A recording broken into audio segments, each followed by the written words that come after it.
Assalamualaikum warahmatullahi wabarakatuh. Bismillahirrahmanirrahim. Alhamdulillah wassalatu wassalamu ala Rasulillah wa ala alihi wa sahbihi wa mawala. La haula wa la quwwata illa billah. Amma ba'da. Pada pertemuan kali ini kita akan mempelajari bagaimana menghisab atau menghitung awal waktu sholat. Awal waktu sholat, sebagaimana yang telah kita ketahui bahwa yang disebutkan di dalam hadis Jibril, hadis malaikat Jibril alaihissalam mengajari Rasulullah tentang bagaimana atau kapan dalam melaksanakan sholat, baik itu sholat zuhur, asar, maghrib, isya, dan subuh. Nah, secara formulasinya, rumus awal waktu sholat untuk sholat zuhur itu adalah WKM dalam WIB ditambah jam SD ditambah WI. WKM itu adalah waktu kulminasi. Waktu kulminasi itu merupakan waktu di mana matahari berada pada posisi paling atas pada edaran harian semuanya. Di dalam WIB artinya waktu yang digunakan itu adalah sudah dikonversikan ke waktu Indonesia Barat, bukan waktu lokal setempat pengamat. Kemudian ditambah dengan jam SD. Jam SD itu adalah waktu atau jam waktu di mana matahari menempuh sejauh setengah diameternya. Jadi setelah matahari berada di posisi paling atas, artinya titik pusatnya itu berada di meridian paling atas. Setelah bergeser setengah lingkaran, setengah diameternya, maka itu kemudian sudah masuk waktu zuhur. Ditambah dengan WI. WI itu adalah waktu ikhtiyat. Lalu rumus waktu asyar, maghrib, dan isya secara garis besar rumusnya sama, yaitu WKM waktu kulminasi yang sudah dikonversikan dalam WIB ditambah dengan jam T. T itu adalah sudut waktu. Sudut waktu di sini adalah sudut antara matahari posisi kulminasi dengan matahari posisi waktu sholat yang diukur, yang dihitung. Misalnya waktu sholat asyar, berarti T asar itu adalah sudut waktu antara matahari berada di posisi paling atas atau kulminasi sampai kepada posisi asar. Sudut waktu ini kemudian dicari jam T-nya, artinya seberapa lama matahari menempuh sudut dari dia kulminasi sampai ke sudut asarnya. Begitu juga dengan T maghrib dan T isya. Lalu ditambah dengan WI. WI itu adalah waktu ikhtiyat. Kalau untuk subuh, rumusnya WKM dalam WIB, waktu kulminasi yang sudah dikonversikan di dalam WIB, waktu Indonesia Barat, dikurangi dengan jam T subuh. Kenapa dikurangi? Dikarenakan yang menjadi acuan itu adalah matahari kulminasi, yaitu di siang hari. Sedangkan subuh itu sudah lebih dahulu daripada kulminasi, sehingga rumusnya adalah dikurangi bukan ditambah. Ditambah dengan WI, waktu ikhtiyat. Apa itu waktu ikhtiyati? Yaitu waktu yang ditambahkan supaya awal waktu sholat hasil dari hisab atau perhitungan yang mengacu pada suatu titik tertentu yaitu di sini adalah lokasi pengamat atau observer di permukaan bumi. Ini dapat diberlakukan untuk wilayah yang lebih luas, misalnya satu wilayah kabupaten atau kota. Maksudnya misalnya waktu atau titik lokasi pengamat itu ada di kampus IAIN Bengkulu atau UIN Fatmawati Soekarno. Nah, artinya nanti yang dihitung itu adalah waktu lokal di UIN Fatmawati Soekarno atau IAIN Bengkulu. Agar bisa digunakan dan diberlakukan untuk satu kota Bengkulu, maka perlu ditambahkan dengan waktu ikhtiyat.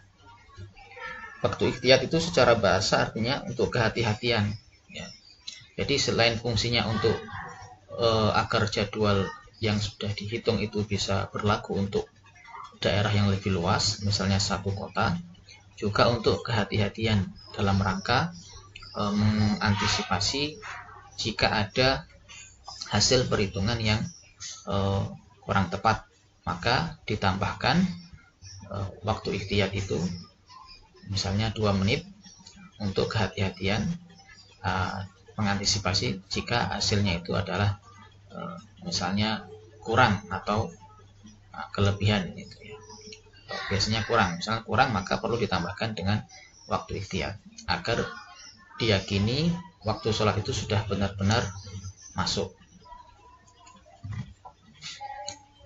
Untuk wilayah seluas kabupaten atau kota, harga WI ini dibakukan sebesar 1 sampai 2 menit ya. Dengan ketentuan bahwa angka waktu ikhtiyat ini yang ditambahkan itu sekaligus berfungsi sebagai pembulat angka detik ke dalam angka menit, sehingga nanti angka detiknya hilang. Kita bisa melihat, mengamati jadwal waktu sholat yang ditempel di masjid atau di tempat manapun, itu dia menyebutkan hanya misalnya maghrib jam 18 lebih 10 menit. Nah, itu sebenarnya adalah pembulatan daripada detik ya yang sudah dihilangkan. Asalnya mungkin jam 18 lebih 17 lebih 30 menit. Nah, maka dibulatkanlah 2 menit kemudian menjadi jam 18 lebih 17 ditambah 2, berarti jam 18 lebih 19 menit. Sehingga dituliskan di dalam jadwalnya itu jam 18 lebih 19.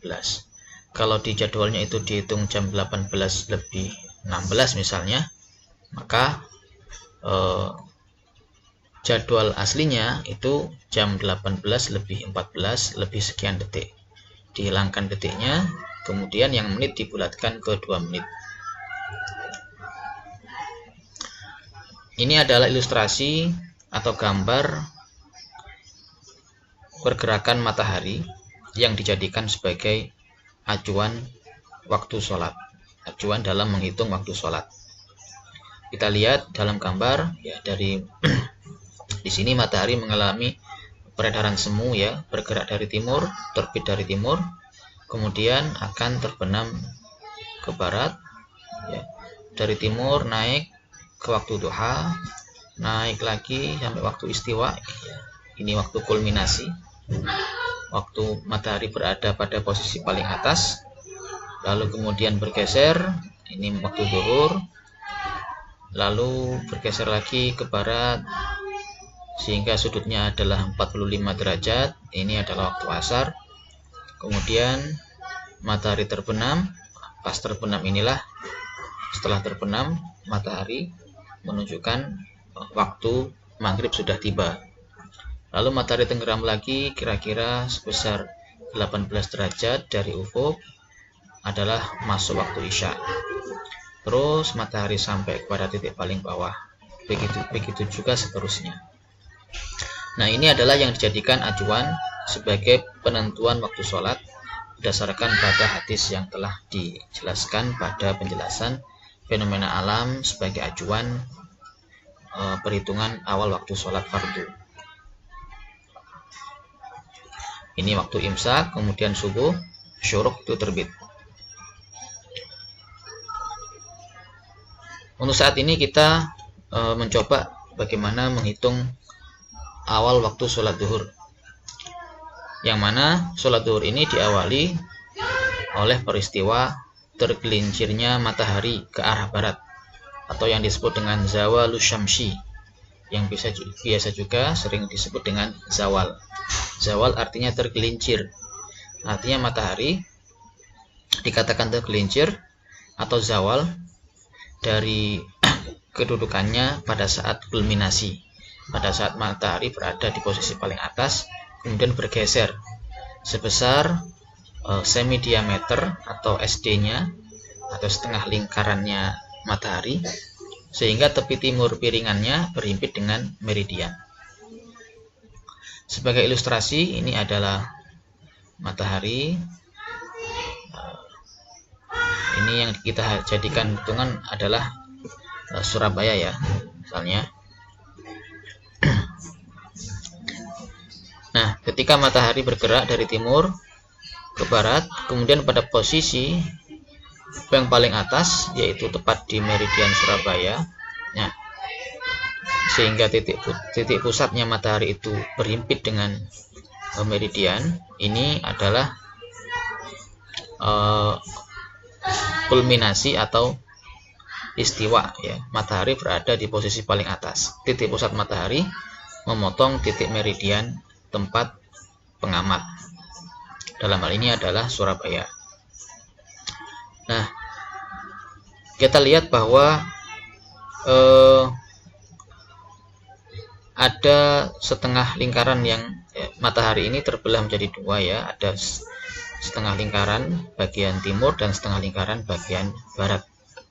Nah, ketika matahari sudah bergeser dari titik kulminasi ini, bergeser sejauh setengah lingkarannya atau semi diameter, sehingga tepi timur, tepi sebelah timur ini tadi ya, ini sebelah timur, berhimpit dengan meridian. Maka ini dikatakan waktu zawal ya. Sudah masuk waktu zuhur. Jadi waktu zuhur itu bukan ketika matahari ada di paling atas, tapi setelah dia bergeser. Sebagai contoh ya, misalnya ini yang kita jadikan contoh adalah awal waktu zuhur dalam WIB untuk Surabaya pada tahun 2 September 2006.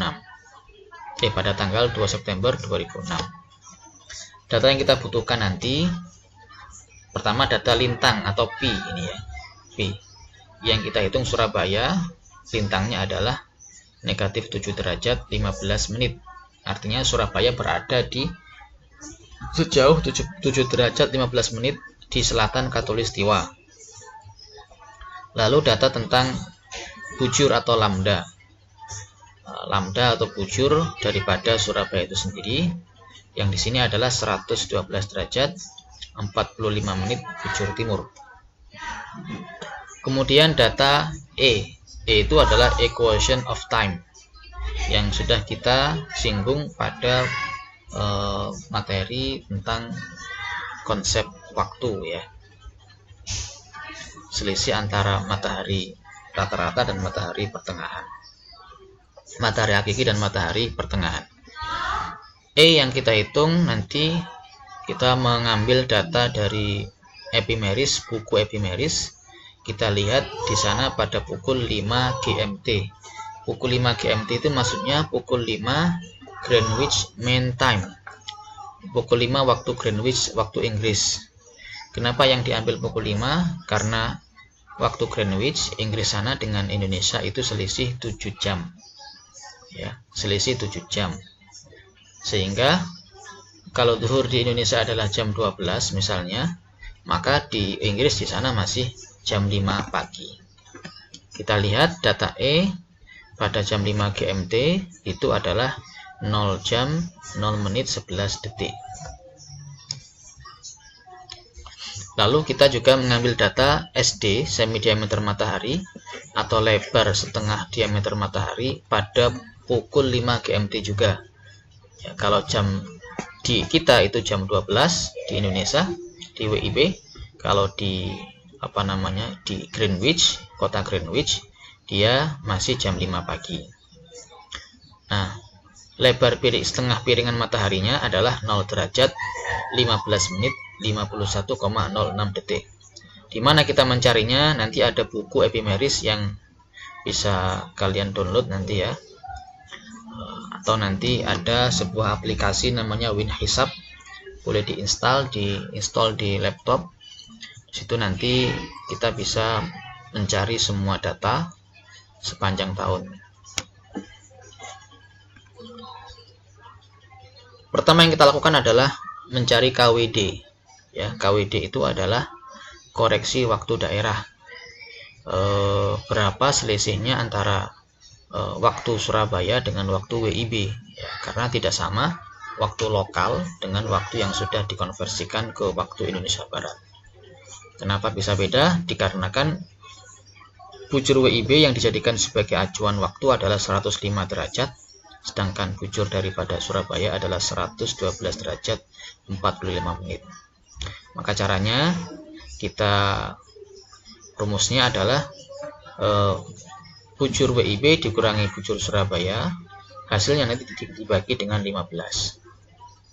Nah, dalam kalkulator tekan 105 derajat dikurangi 112 derajat 45 menit, dalam kurung dulu ya, kemudian dibagi 15, hasilnya negatif 0 jam 31 menit. Artinya lebih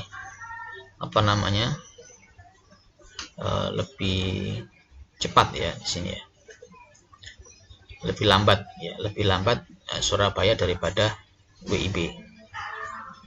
Ya, lebih cepat Surabaya daripada WIB. Nah, contohnya dalam perhitungan di kalkulator. Ini kita bukakan aplikasi kalkulatornya. Tadi 105, kita tekan 105 tombol derajat, kita dalam kurung dulu ya, dalam kurung dulu 105 derajat dikurangi 102 derajat 45 menit dalam kurung, lalu dibagi dengan 15 sama dengan 0,15, lalu kita derajatkan 0 jam 9 menit. Tadi ada 105 derajat 112 ya, bukan 102. Bentar, kita ganti dulu 112 ya. 112 kita ganti. Nah, hasilnya negatif kok 0,51666667. Ini masih dalam hasil desimal, perlu kita rubah ke derajat. Caranya tekan tombol derajat. Nah, 0 derajat 31 menit ya. Nah, karena tadi sudah ada negatifnya, jadi kita masukkan negatif di dalam angka itu tadi. Kita masukkan negatif ya. Lalu kita masuk ke awal zuhur. Rumusnya adalah waktu kulminasi dalam WIB ditambah dengan jam SD ditambah WI. Nah, waktu kulminasi dalam WIB itu rumusnya 12 dikurangi E plus KWD. 12 kurangi E plus KWD. E itu adalah equation of time, KWD koreksi waktu daerah yang sudah kita hitung tadi. Nah, langsung aja kita masukkan di dalam kalkulator. 12 dikurangi E-nya 0 jam 0 menit 11 detik, ditambah KWD-nya negatif 0 jam 31 menit. Baik, kita praktekkan pada kalkulatornya. Tadi 12 kurangi 0 jam 0 menit 11 detik. Kita on-kan dulu. 12 kurangi 0 jam di sini itu juga pakai tombol derajat. 0 menit 11 detik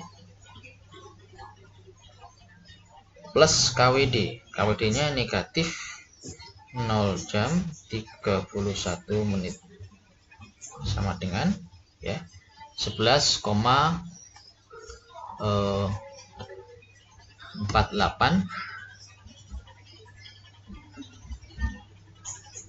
02777. Tidak nampak ya? Bentar. Saya tambahkan dulu. Nah, ini masih dalam bentuk desimal, maka kita rubah ke bentuk jamnya dengan tekan tombol derajat. Hasilnya jam 11 lebih 28 49 menit ya. Artinya waktu matahari berada pada titik kulminasi atau titik istiwa atau pada titik meridian paling atas atau matahari berada pada posisi paling atas itu pukul 11 lebih 28 menit lebih 49 detik ya. Kita sering menyebutnya dengan matahari berada di atas kepala, yaitu adalah matahari kulminasi. Bukan jam 12 persis, tapi jam 11 lebih 28 49 menit untuk tanggal 2 September 2006 di kota Surabaya.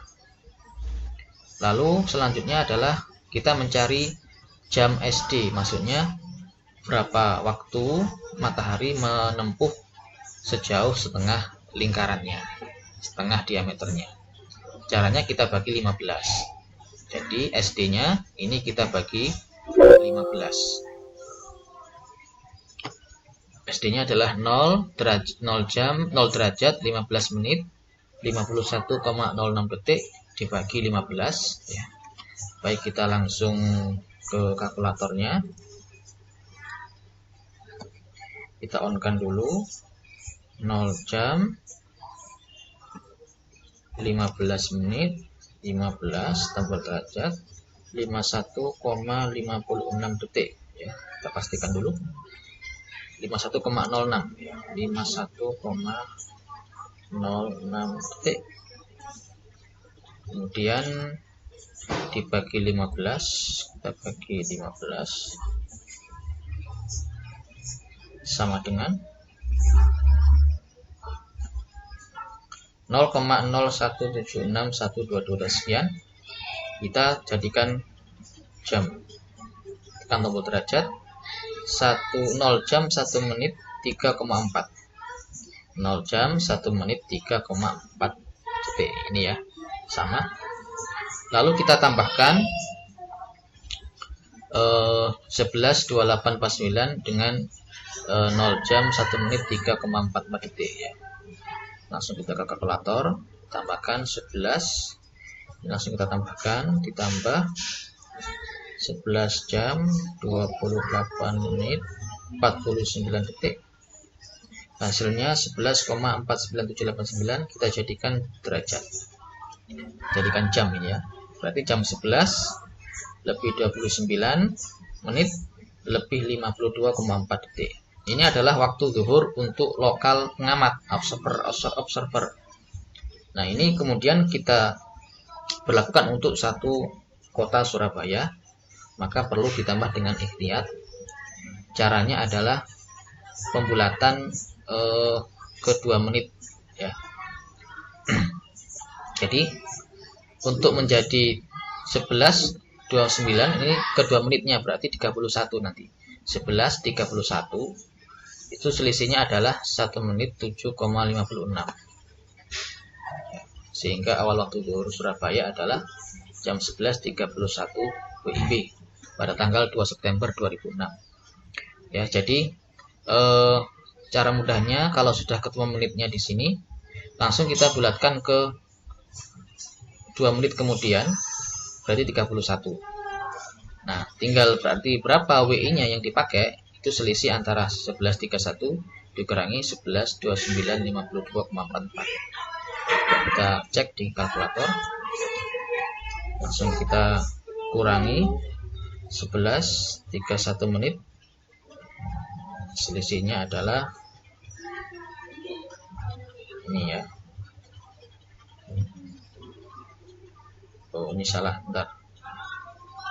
Tadi berapa tadi? 11.29, kemudian 52,44 detik dikurangi, ditambah ya, ditambah kan 11.31 menit, 11 derajat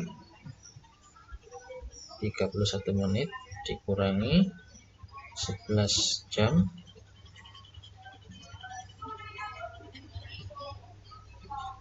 dua 2952,4.